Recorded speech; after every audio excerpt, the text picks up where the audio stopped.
Creativity is an addiction. I go to it so I can get my rush. And when I need it, it shows up. What? How is that possible? Whoa. It's because I've built a relationship up with my creative self. I've learned to listen to it, and I've learned to give to it in the way that it wants to be loved and listened to. And building that relationship has taken years. It's listening, it's writing, it's being available. When you're there for each other, you and your creative source of energy, things begin to happen. Unplugged, because we will always say yes to creativity, totally uncut, because we all make mistakes. So turn it into a tool. This is Arroe Unplugged. I am such a people watcher. Maybe it's because I determine the conversation before it even begins by the way that the person is walking. They're using their body language to prepare myself for a position of, okay, how are we going to handle this before things begin to happen? But then again, that's not a good idea either, because my wife and I always tell each other, don't write the story before the event takes place. And that's one of those situations too, where when somebody walks into a room and you're reading their body language, it's like, I'm writing a story. They may come up here and it could be a completely different situation. But my eyes have always been in that mindset of, I'm just going to sit here and watch people. In Native American spirituality, it's the silent wolf. The wolf that sits beneath the brush to watch everything that's taking place. I'm not spying on anybody. I'm just watching. Because I'm telling you, some of the greatest entertainment on this planet is you. You get the credit. You're the greatest actors of all time. You make things happen, and I just sit back and you laugh about it or you learn from it. It's just a great way of walking through a world that is just so chaotic.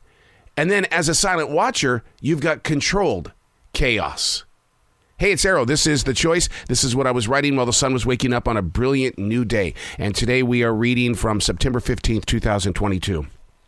The humanisms that tend to catch our eyes when we see things that make us laugh because, maybe somebody stumbles or somebody says something that's quite funny or very interesting. And so what we do in our minds, we mark that as a humanism. They're just being human, because humans do make mistakes. Humans do find victory, but at the same time, they also find great losses. But they've learned to take the flames and the embers from that fire and turn it into something, replenishing the soil. Well, King Charles III getting upset yesterday because the writing instrument that he was using stained his hands. I actually giggled like a child. I did. I wasn't making fun of him. I wasn't judging him. It just made me laugh like a child. And the reason why it grabbed my attention is because I use extremely messy writing instruments every single day. I use a nib and I dip it into an inkwell, and my hands are a filthy mess every day. So I found that to be quite funny, only because I can relate with the dude. No matter what you put on these pages, it's never going to feel dry, which means I'm probably going to smear a bunch of words together.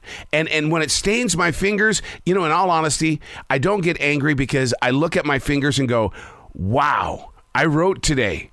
Or, wow, those are words on my hand that may not look like physical lettering, but I'll tell you what, I'm going to figure it out. It is not a mess, but, other people have different thoughts, and I do more than just put signatures on a page. Oh, but poor Charles III. Poor Charles III. I mean, I understand, because once you get ink on your fingers, what's next? What are you going to touch? His beautiful suits? His face? Oh, I've done that before.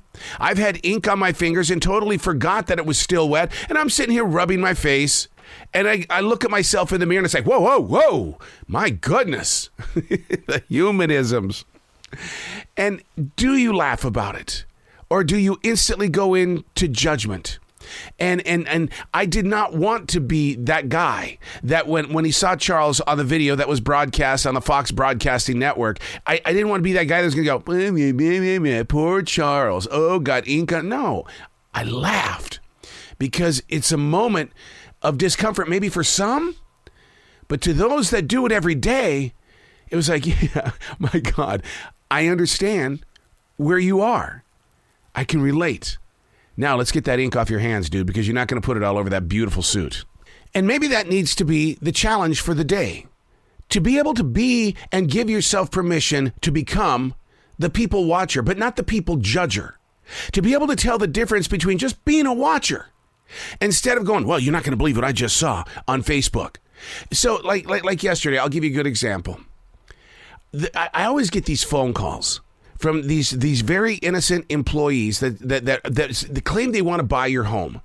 And so for the longest time, I've talked about this beautiful forest. I've talked about the lake and the creek and the deer and the hawk.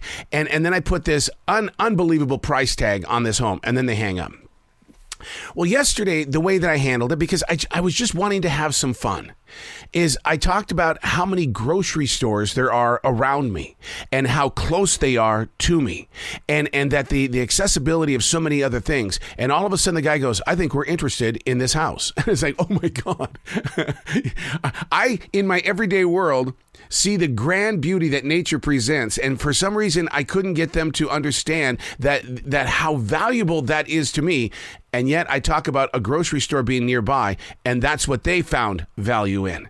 See, being a people watcher, not a judger, a people watcher, creating conversations so that you know that you're going to get a reaction, not in a judgment way, but rather a loving way, something that's going to have someone say, I can relate with you.